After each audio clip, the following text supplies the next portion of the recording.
Question number 5th. The rate of disintegration of radioactive element at any time t is proportional to its mass at that time. Find the time during which the original mass of 1.5 gram, original mass 1.5 gram है, मतलब t जब 0 होगा तब मास 1.5 ग्राम आएगा. Okay, will disintegrate into its mass of 0.5 ग्राम. ठीक है. अच्छा, आप मेरे को ये बताओ, जैसे हमने पॉपुलेशन के लिए पी लिया था, टेम्परेचर के लिए थीटा लिया था, इसके लिए मास के लिए एम लूँ या एक्स में खेलें? एक्स में खेलते हैं. तो लिखें let x be the mass of, let x be the mass of radioactive element at time t, then rate of disintegration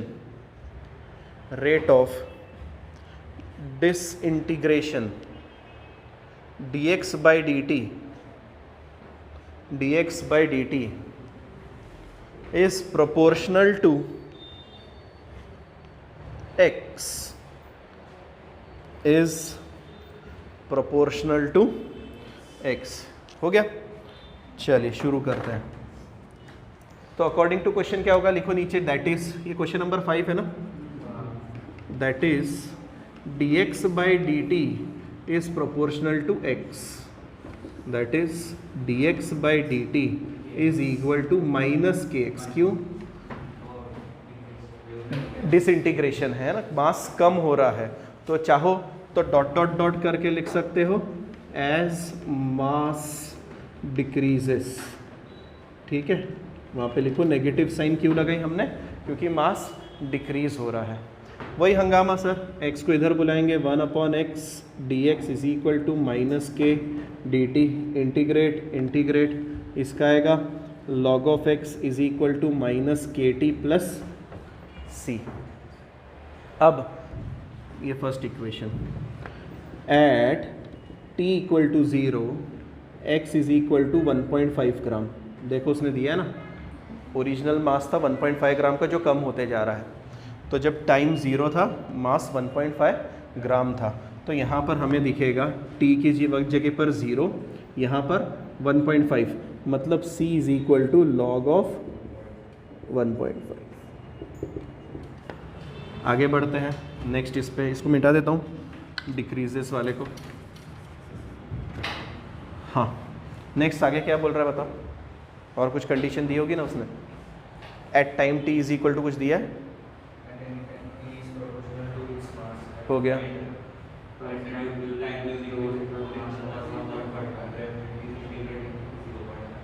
बहुत अच्छा पढ़ा, मुझे कुछ समझा नहीं. 0.5 के में आंसर आएगा, क्योंकि जब वो दूसरी कंडीशन देता है t इज इक्वल टू की, तब हम k की वैल्यू निकालते हैं और फिर फाइनल इसमें हम सबकी वैल्यू निकाल के दे देते हैं एग्जैक्टली. तो अभी उसने हमें सेकंड कंडीशन नहीं दी है बीच वाली, इसका मतलब आंसर जो आने वाला है वो आने वाला है k में. तो हमें बताना है क्या है, फॉर मास इक्वल टू, तो मास की वैल्यू कितनी, 0.5 ग्राम ना, 0.5 gram t is equal to question mark, कितने टाइम में होने वाला है. देयरफॉर 1 बिकम्स, तो 1 में हम क्या क्या छेड़खानी कर सकते हैं जल्दी बताओ. इधर टाइम नहीं पता है, c पता है, ये हमें पता है 0.5, तो दिखेंगे log of 0.5 is equal to minus के T plus log of c की वैल्यू 1.5. log उधर से इधर आएगा, माइनस होगा, log a minus log b मतलब अपॉन में आएगा, मतलब log of 0.5 upon 1.5 is equal to minus के टी. ठीक है. अच्छा, यहाँ पर क्या होगा, 5/15 दिखेगा. मैं इसके डेसिमल्स हटाऊंगा ना, तो मुझे दिखेगा log of 5/15 is equal to minus के टी, मतलब ये मिलेगा log of 1/3 is equal to minus के टी. क्या करें इसका, माइनस साइन इधर ले लें या के टी में ही आंसर दें? t इज इक्वल टू निकालना है, तो t is equal to -1/k log of 1/3। Answer बताओ क्या है? लॉग, कोई दिक्कत नहीं है। अरे ये माइनस साइन है, माइनस साइन ऊपर जाती है, मतलब 1/3 की पावर -1, -1 का मतलब रेसिप्रोकल, रेसिप्रोकल करेंगे तो आपको क्या मिलेगा? t is equal to 1/k log 3 which is nothing but log 3 और अपॉन में k। आ गया, खत्म, लिख लो। क्वेश्चन नंबर 9 पहले रीड करो क्या कह रहा है। A right circular cone has height of 9 centimetre and radius of base 5 centimetre. It is inverted and water is poured into it. If at any instant the water level rises at the rate of pi upon a centimetre पर second, pi upon a centimetre पर second, ये क्या बोल रहा है?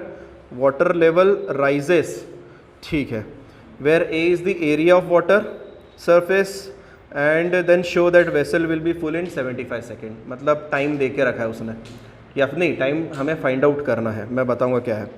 चलिए, सबसे पहली चीज़ तो एक कोन है। कोन के बारे में आप क्या क्या बातें जानते हो, पहले ये बताओ।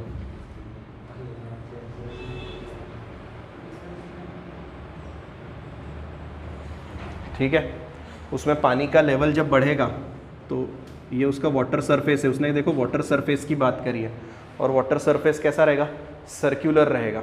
सर्क्यूलर वाटर सरफेस है, मतलब उसका एरिया कितना रहेगा? πr², पहली चीज़।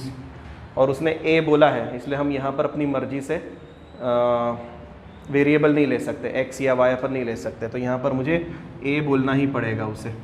तो लिखो लेट, डायग्राम बनाना चाहते तो बनाओ। इसमें और दूसरी चीज़ क्या दी हुई है हमें? हाइट कितनी दी है? 9 सेंटीमीटर ना, and this will be r। r भी दिया है क्या? r भी दिया है 5। ये तो ऊपर वाली r होगी ना, ये तो ये छोटी होगी ना, यही ऊपर वाला दिया है, ऊपर वाले का दिया हुआ है, नीचे वाले तो हमें नहीं पता। ठीक है, और स्लैंट हाइट शायद से लगी तो नहीं करें। स्लैंट हाइट पता है तुम्हें? ये होती है, ज़रूरत पड़ी तो निकालते हैं, अभी मुझे भी नहीं पता लगने वाला है, ज़रूरत नहीं। तो क्या लिखना है हमें? लेट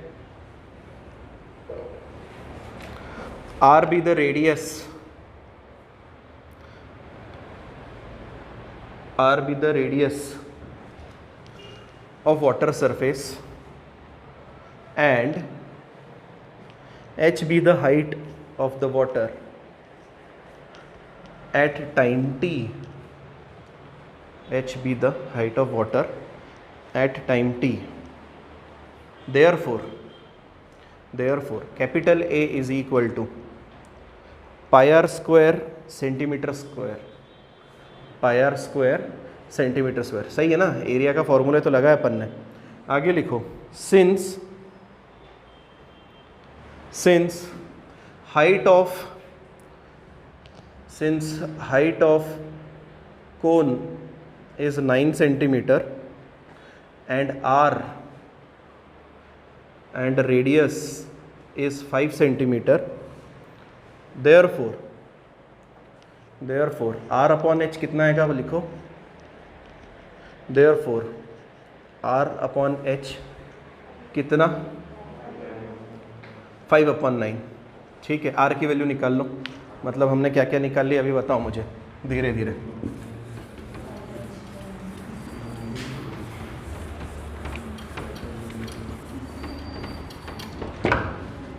क्वेश्चन 9, r मतलब रेडियस है, रेडियस कितनी है? 5। a मतलब एरिया पाई आर स्क्वायर लिया है, h 9 है, और हमने r अपॉन h कितना निकाल लिया है? 5/9। मतलब r की वैल्यू आएगी 5/9h। अच्छा, ये क्यों निकाला है मैं बताता हूँ, क्योंकि फाइनली हमें हाइट के साथ खेलना है। उसने क्या बोला है? कोन कितनी देर में फुल होने वाला है, हमें प्रूफ करना है। उसने बताया नहीं कि 75 सेकेंड्स में वो फुल हो रहा है, उसने बोला है कि जब आप फुल करोगे तो टाइम t = 75 सेकेंड्स आना चाहिए। मतलब क्वेश्चन में कहीं पर भी उसने t की वैल्यू 75 सेकेंड्स नहीं दी है, वो कह रहा है कि फुल होने पर सर फुल कब होता है कोई चीज़? जब हाइट पूरी, वॉल्यूम भी क्यों, हाइट पूरी भर गई तो तुम हाइट से डिस्कस करते हो ना कि कोई चीज़ फुल हो रही है, मतलब हाइट की वैल्यू कितनी होनी चाहिए, h जब 9 सेंटीमीटर हो जाएगा तब तुम्हारा टाइम कितना होना चाहिए, 75 सेकेंड्स आना चाहिए। ठीक है, तो हम देखते हैं, कोशिश करते हैं आगे क्या क्या चीज़ें बताइए। अभी तक हम यहाँ तक पहुँचे हैं और देखते हैं और क्या क्या निकाल सकते हैं हम उसमें से। क्वेश्चन में और क्या क्या दिया है हमारे काम का। रेट ऑफ इंक्रीज कुछ दिया है क्या, रेट ऑफ इंक्रीज कुछ दिया है, पाई अपॉन ए दिया है। ठीक है, पर पहली चीज़ लिखो, देयरफॉर एरिया की कहानी क्या हो जाएगी बताओ।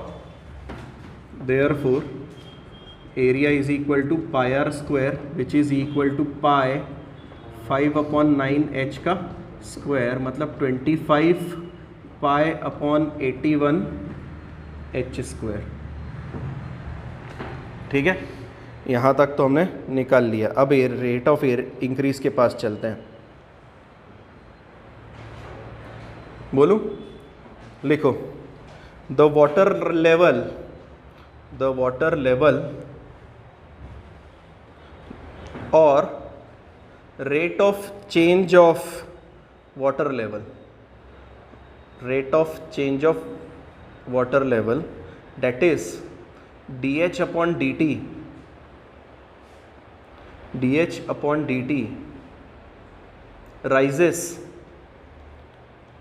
at the rate of pi upon a centimetre पर सेकेंड, सेंटीमीटर पर सेकेंड। तो इसका मतलब क्या हुआ, इसका मतलब क्या हुआ, dh upon dt is equal to pi upon a. पर a कितना था सर, a था पाई अपॉन, a की value 25 pi upon 81 h square. सही है, इसका मतलब ये हुआ पाई पाई उड़ा 81/25 h स्क्वायर, या फिर इसको ऐसे ही रखो 1/h square dh upon dt। h square को किसके साथ भेजना है, dh के साथ भेजो, मतलब h square dh is equal to 81/25 dt। Integrate करो, h स्क्वायर का इंटीग्रेशन कितना आने वाला है,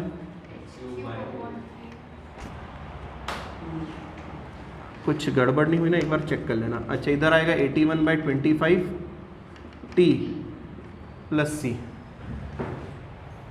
81/25 प्लस सी। अच्छा, सबसे पहली चीज़ c की वैल्यू ढूंढनी पड़ेगी।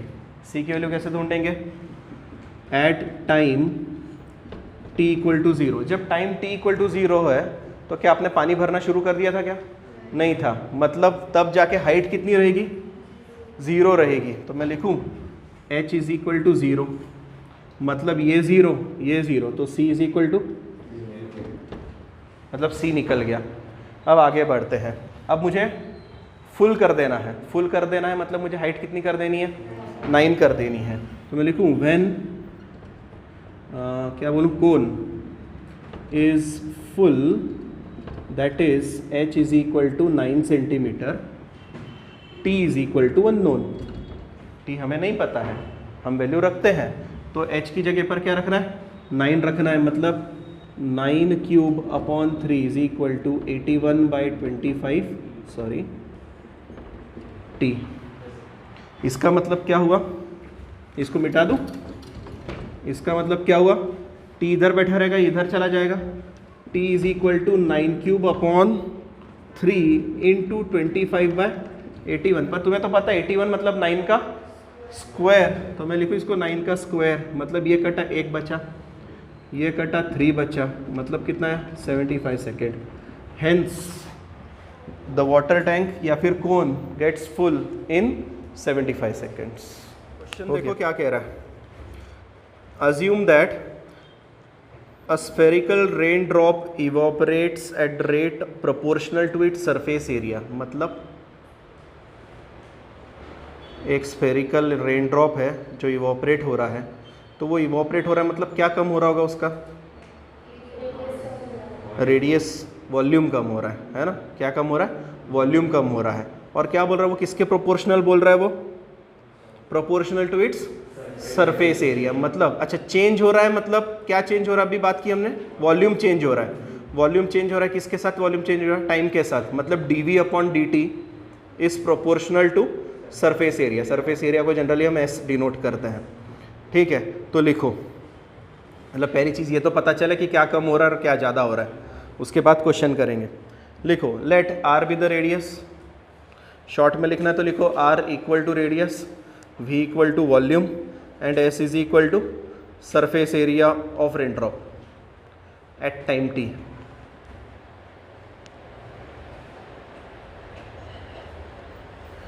ये भी लिख लेना ऑल्सो, क्या also, v is equal to 4/3 pi r cube and s is equal to, बोलो ना, s is equal to 4 pi r square, s is equal to 4 pi r square. अब लिखो अकॉर्डिंग टू क्वेश्चन, क्या लिखो, according to question. According to question directly लिख लो, dv upon dt according to question, dv upon dt is proportional to s। Question कौन सा, 10वां, dv upon dt is proportional to s, that is dv upon dt is equal to minus ks। Minus sign denotes there is decrease in volume, there is decrease in volume. अच्छा अब बताओ क्या क्या दिया हुआ है, पर दिक्कत तो देखो ना, तकलीफ है यहाँ पर, क्या तकलीफ है, अरे एक s में है, एक v में है, एक t में है, कैसे करेंगे इन सबको, हाँ सारी चीज़ें अलग अलग लाइन पे चल रही है ना, तो कुछ करना चाहिए। पहली चीज़ v बताओ कितना है हमारे पास, 4/3 पाई आर क्यूब, ठीक है, साइड में रखते हैं थोड़ा सा। और s कितना है, 4 पाई आर स्क्वायर। मतलब ऐसा हो सकता है क्या कि अगर इसको मैंने 4 पाई आर स्क्वायर लिखा और वॉल्यूम को भी मैंने r में एक्सप्रेस कर दिया तो मेरा काम आसान हो जाए, ठीक है।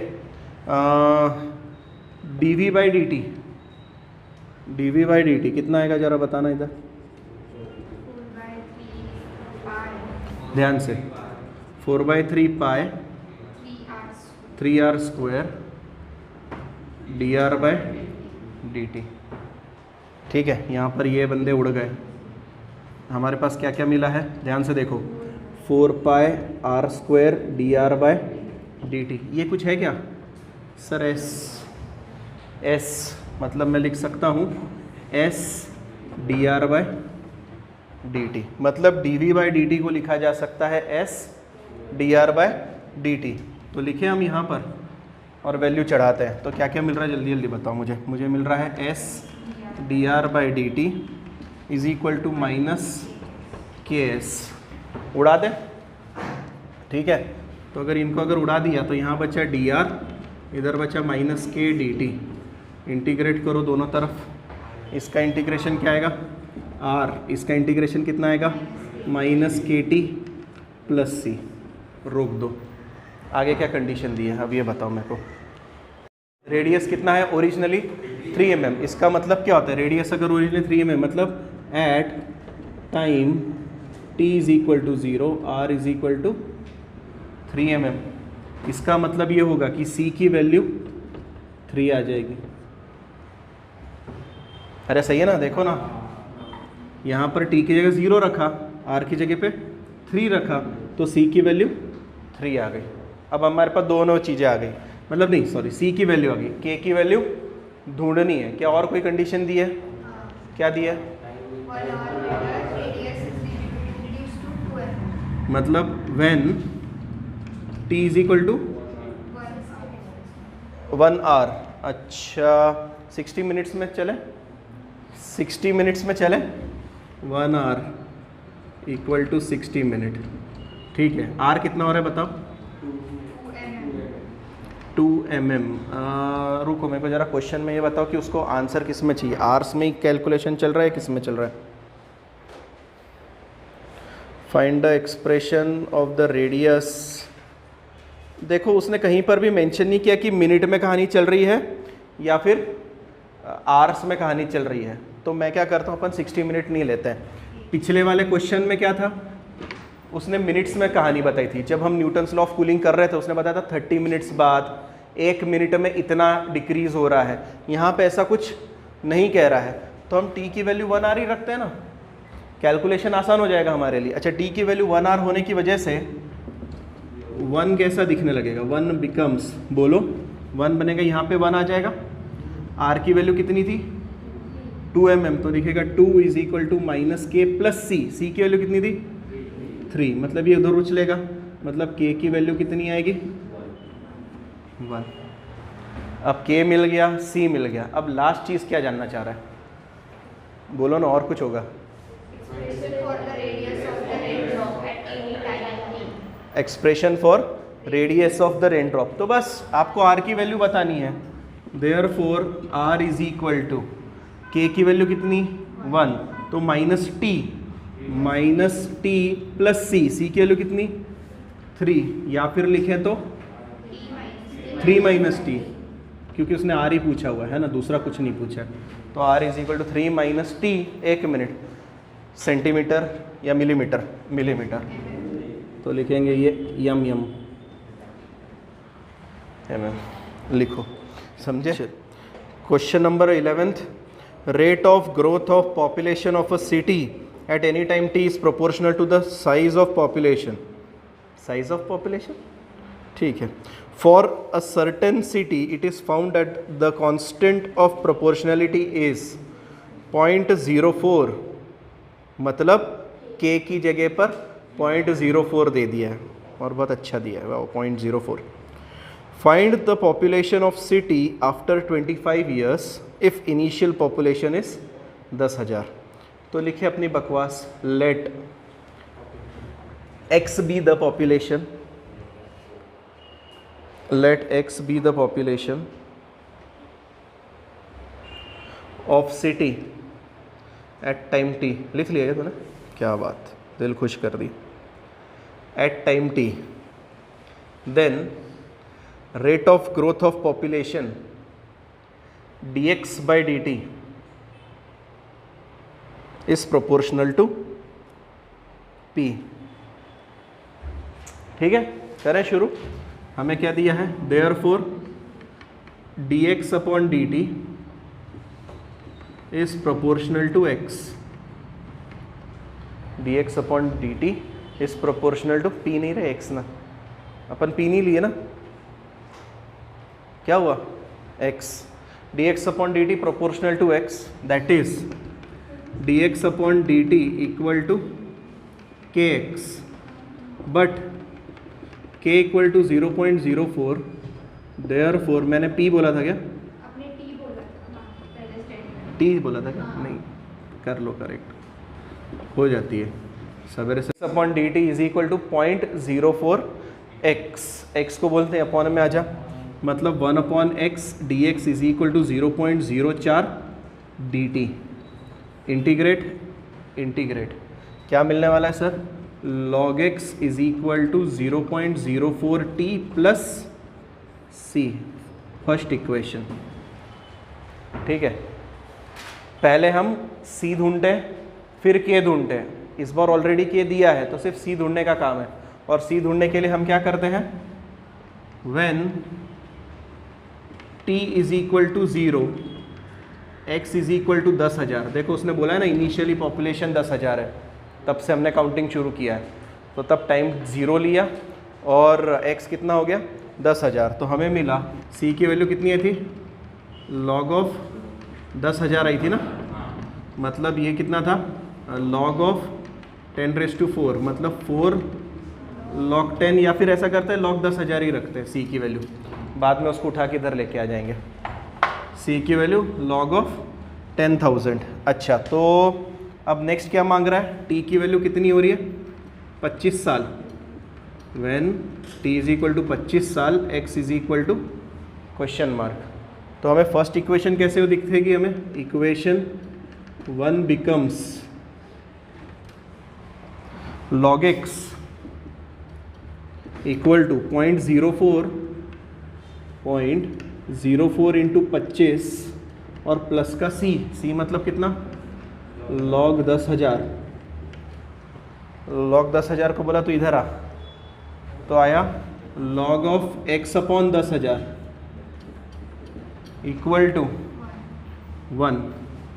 यहाँ पे क्या है बेस में e, log को डंडी पड़ी इधर चरणों में, मतलब x अपॉन 10,000 e⁻1 मतलब 2.7182, मतलब x is equal to 2.7182 into 10,000 मतलब 27,000, ये चारों आ जाएंगे ना आगे, 27182 x is equal to population. वही तो बोलो। Question number 12, radium decomposes at the rate proportional to the amount present at any time. तो हम x मानेंगे at any time t। If p% of amount disappears in 1 year, what % of amount of radium will be left after 2 years. तो सबसे पहली चीज़ क्या लिखेंगे, लिखो वही बकवास, let x be the amount of radium eight any time t, at any time t, therefore rate of decomposition क्या होगा बोलो, dx upon dt is proportional to x। सही है, तो therefore dx upon dt proportional to x, that is dx upon dt is equal to minus kx। क्यों, क्योंकि कम हो रहा है, डिक्रीज हो रहा है। x को बोलेंगे इधर आ जा, t को बोलेंगे उधर चले जा, इंटीग्रेट करेंगे हमें मिलेगा log x is equal to minus kt plus c। ठीक, अच्छा टाइम इनिशियली कुछ दिया है क्या उसने, इनिशियली कितना रेडियम था, कुछ नहीं, वो तो 1 ईयर के बाद है ना, इनिशियली कुछ नहीं दिया है। तो हम बोलेंगे, याद है फर्स्ट क्वेश्चन में किया था, let at t is equal to 0 x is equal to x0। तो हमें क्या मिलेगा, log of x0 is equal to c। इसीलिए है ना हमारी इक्वेशन बनेगी, देयरफॉर इक्वेशन बिकम्स, ध्यान से सुनो, equation becomes log x is equal to minus kt plus log x। log x इधर आएगा तो log x minus log x0, मतलब क्या दिखने लगेगा, log of x upon x0 is equal to minus kt। अभी भी क्या बाकी है, k की वैल्यू ढूंढना बाकी है। अब बोलो आगे क्या बोल रहा है, 1 साल बाद क्या हो रहा है, p% डिसइंटीग्रेट हो रहा है ना, 1 साल बाद p% डिसइंटीग्रेट हो रहा है। इसका मतलब पहले वो सेंटेंस बताओ मुझे क्या है, बट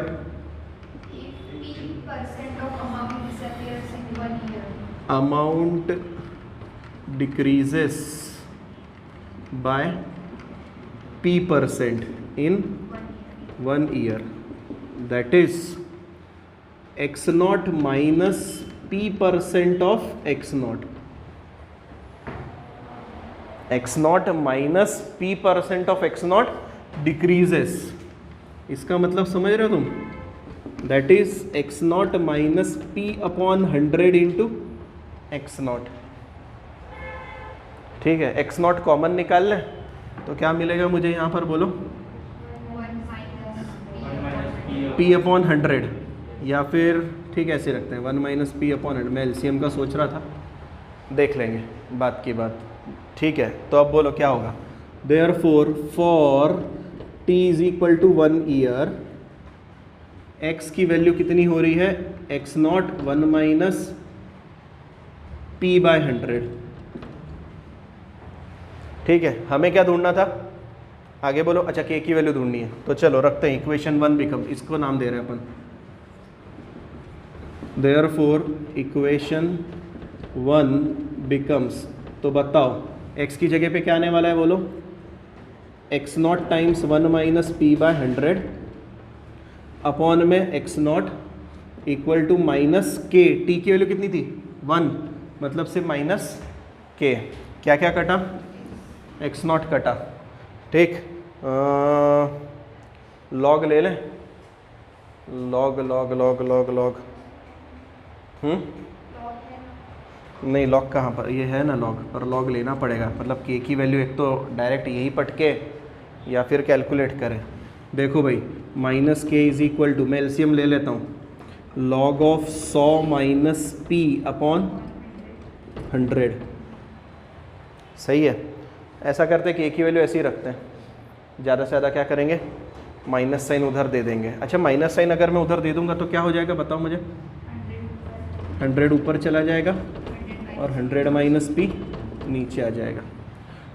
छोड़ के देखते हैं, नेक्स्ट स्टेप में पता चलेगा। अच्छा आगे बोलो, आगे क्या चाहिए उसको, 2 साल बाद, तो मतलब for t is equal to 2 years x is equal to question mark, अभी x नहीं पता, तो इक्वेशन 1 क्या बन जाएगी, 1 बिकम्स, धीरे धीरे, x नहीं पता तो हम लिखेंगे log of x upon x not equal to minus के टी की जगह पर 2 और माइनस के की जगह पर रखो, या के की जगह पर क्या रखो, माइनस के ही रख देते हैं अपन, तो माइनस के की जगह पर क्या मिल जाएगा बोलो, log of 100 minus p upon 100 into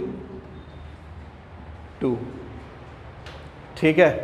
अच्छा मुझे x निकालना है, इसको लिख सकते हैं क्या अपन, log x minus log of x not, अरे हाँ लिख सकते हैं, सामने मिलेगा log ऑफ 100 या 2 times log of 100 minus p upon 100, मुझे x चाहिए, उधर भेजते हैं, प्लस हो जाएगा और हमें मिलेगा log x is equal to log of, ध्यान से देखो 100 माइनस पी अपॉन 100 इंटू कौन गया था उधर, x not, x is equal to कितना, x इज इक्वल टू कितना, 100 minus p upon 100 x not. Question में x नहीं पूछा है, कितना परसेंटेज बचा है, मतलब ओरिजिनल अमाउंट का कम हो तो गया, कम होने के बाद ये आंसर आया है, पर ये ओरिजिनल अमाउंट का कितना परसेंटेज है ये क्वेश्चन पूछ रहा है। तो ओरिजिनल अमाउंट का कितना परसेंट है, तुम्हें अगर मैंने बोला तुमको 25 मार्क मिले 100 में से, परसेंटेज कैसे निकालते हो, 25 अपॉन 100 इंटू 100 करते हो, सही है ना। तो इसको मुझे परसेंटेज निकालना है तो क्या करूँगा, percent left after 2 years, percent left after 2 years, ये तुम्हारे मार्क्स 2 साल बाद वाले, और x not is original marks, सही है ना। So that divided by original, मतलब कैसा दिखेगा हमें ध्यान से बताओ, 100 माइनस पी अपॉन में 100, या फिर मैं हटा दूँ, बाद में हटाते हैं, अपॉन 100 एक्स नॉट अपॉन में एक्स नॉट इंटू 100, यहाँ पर क्या हो जाएगा बोलना, एक्स नॉट कट जाएगा, इसलिए एक्स नॉट गायब हो गया। 100 जो है यहाँ मल्टीप्लाई होने वाला है, तो ध्यान से कैसे मल्टीप्लाई होगा, मैं इसका सेपरेट करता हूँ, 1 माइनस पी अपॉन 100 का स्क्वायर इंटू में 100, या फिर वहीं पर अगर मल्टीप्लाई करना है तो कैसे मल्टीप्लाई होगा बताओ, ये बाहर निकलेगा, सुनो ये 100 का स्क्वायर बाहर निकलेगा, मतलब मिलेगा 100 माइनस पी का स्क्वायर अपॉन 1 2 3 4 इंटू, सही है। अच्छा अंदर जाएगा वापस, किसका जाएगा, 10 का स्क्वायर करके जाएगा, पर कहाँ लिखो अभी, ये हो गया क्या इधर, तो इधर लिख रहा हूँ मैं अभी, वापस से वही चीज़ लिख रहा हूँ मैं, 100 माइनस पी का स्क्वायर अपॉन में 100 आया है हमारा परसेंट लेफ्ट, पर ये स्क्वायर में है तो हम डायरेक्टली इसको कट नहीं कर सकते, तो मैं बोलूँगा भैया तू अंदर जा ब्रैकेट में, पर बोले मैं ब्रैकेट में कैसे जाऊँगा, तो मैं बोलूँगा रुक बताते देखो, तू अपॉन में 10 चले जा, मतलब तू स्क्वायर बन जाएगा, क्योंकि वापस जब बाहर निकलेगा तो 10 का स्क्वायर 100 बाहर निकल जाएगा, इसलिए गया। सेपरेट करें, सेपरेट करेगा तो इसके साथ जाएगा तो 10, इसके साथ जाएगा तो p/10 उसका स्क्वायर परसेंट लेफ्ट। फाइनली आपका डिफरेंशियल इक्वेशन भी निपट गया है। अब कल वेक्टर्स उधर वाला